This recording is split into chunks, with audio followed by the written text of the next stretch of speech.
Welcome back. Thomas Van Flein in the studio via the telephone. How's that? Legal counsel to Governor Palin. Counselor, this is becoming a weekly event, you and I. And it's happy in some ways, disappointing in others that the state is wasting, and I don't know what they are, especially to the ethics complaints, but it's been reported to me it's between $3 and $5 million for all these investigations are going on with the governor, and none of it has found to have any validity to it at all. What say you today, counsel? Well, first, hello, and secondly, I guess we can stop meeting like this. What I would actually like it if I didn't have any reason to talk to you about ethics complaints, and I think we're going to get there in the near future, because what's happening is, you know, the process itself was taken over, not by everyone, but many, if not most, of these complaints were politically motivated and essentially were addressing policy disputes with the governor, and that's being charitable to some of them. Some of them are just disagreements with the governor. Should she leave to go give a speech, for example, or in this case, can she wear that jacket? So that's not even a policy issue as much as it is just an issue or a dispute that somebody had with the governor. And they've used the ethics complaint process, you know, which is invoking the machinery of the government, making allegations of violations of law in the process. So we take that very seriously, and we address it. And the Personnel Board takes it very seriously, and they investigate it. That's what costs money. So it's easy to write out a complaint and make an allegation, but then it starts the machinery working where people whose job it is to look into this, look into it. Today you can see with the dismissal of the Arctic Cat complaint that the investigator looked very closely at the allegations. There were two allegations. One, the complainant alleged that the governor was using her official position as governor for personal or financial gain, and the other was an allegation that she was using state resources and materials to benefit herself financially. And if either one of those were true, that would be an ethics violation.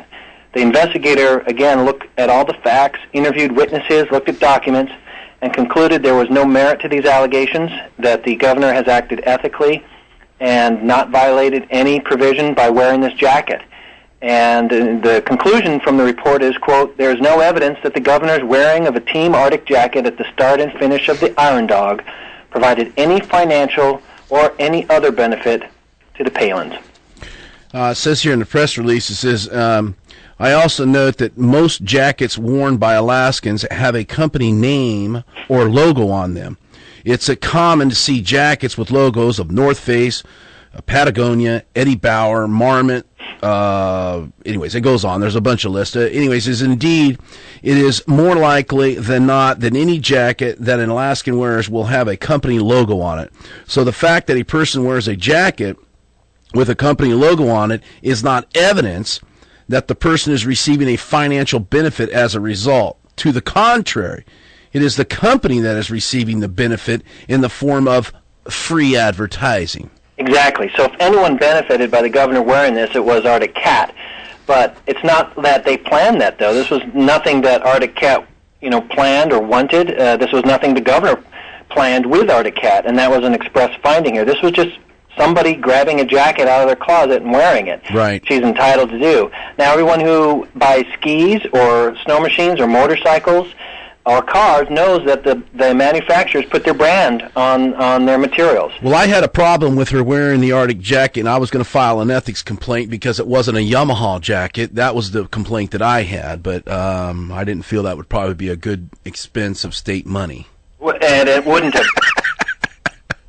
But that's about as absurd as the ethics complaint filing against the Arctic Cat jacket.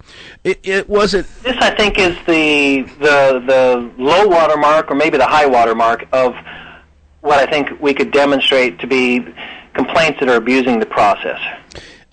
Last week, there was an article in the Anchorage Daily News that really seemed to be a first time where the board is speaking out about the cost. It seems like the board itself is becoming a little bit frustrated, let's say, with these complaints, and exposed for the first time, at least it appeared to me, was that they're having problems with these, and that the cost they're now relaying to the public.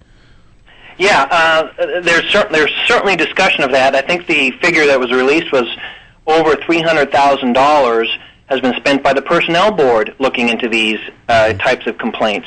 And so it's expensive for everybody. The people of the state of Alaska are paying for this too. And you mentioned earlier something like $3 million. I think what you may be referring to, and I don't have any exact figures on this, but if you lump in all the Public Records Act requests, the ethics complaints, and everything else that's gone on since August, basically, these things require a lot of time. If somebody sends a public records request to the state of Alaska and says, give me every email that the lieutenant governor has sent to the governor, well, there could be thousands, and an attorney or multiple attorneys for the state of Alaska have to review those to make sure privileged information or deliberative process information doesn't get released, because that's not a public record. And these things cost time, and they cost money, and I think that's what you're referring to. Exactly, that's what I was referring to. And also some of this Troopergate that ended in wrongdoing of the governor also. So it's in totality, it seems like we have a lot better things to spend money on. $3 to $5 million than well, exactly. This money, it didn't educate any children, didn't fix any roads, didn't build any bridges.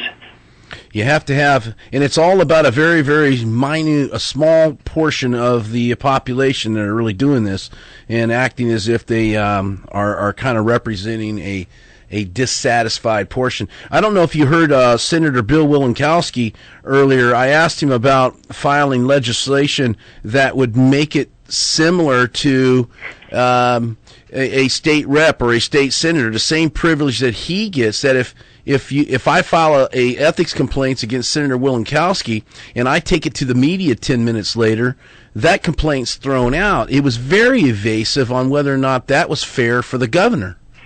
Well, that's probably because right now, the Democratic Party doesn't mind this happening to this governor, but I can guarantee the legislation affecting the governor will change as soon as there's a different governor. If if a Democrat governor was in place, you would imagine that there would be a little different approach. Probably be a pre-filed bill. Yeah. Anything else that you can update us on this ethics violation that has been dismissed? No, I mean, the bottom line is it was closely looked at. The Personnel Board takes its job and its responsibility very seriously, because what's disappointing is some of the very people who have filed these complaints are then critical of the board and mock the board as accusing it of, being in the governor's pocket or their jobs depend on it. These people are volunteers. The Personnel Board is not a paid position. They are not state employees. In fact, state law prohibits any member of the Personnel Board from being a state employee. So you'll see all sorts of comments being made that, well, they don't want to be fired by the governor, so they're not going to say anything harmful to her. Absolutely false. If there was any merit to any of these allegations, you can bet the Personnel Board would take it up with her. I don't have the quote right here in front of me, but Andre McLeod said last week in a quote in the paper, says, if the governor wants to end all of these ethics complaints, she has to change her behavior. I mean, start acting ethically. And I'm thinking to myself, all the complaints have been dismissed, Andre. What world do you live in? It is. And I guess you can interpret that as saying, as soon as the governor acts the way she approves, right?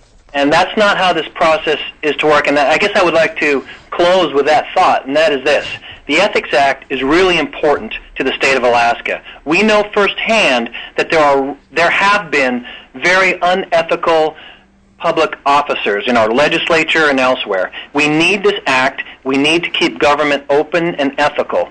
And people abusing it to pursue partisan politics and to denigrate an existing governor or the sitting governor for political purposes takes away from the whole system and undermines the credibility of this process. Yep. They're doing more harm than good Yep. by invoking politics here. Yep. Thomas Van Flein, counsel to Sarah Palin, Governor Sarah Palin. We appreciate your time today, as always, and we hope we don't have to keep doing this. That's right. Yeah, thank you so much, counsel.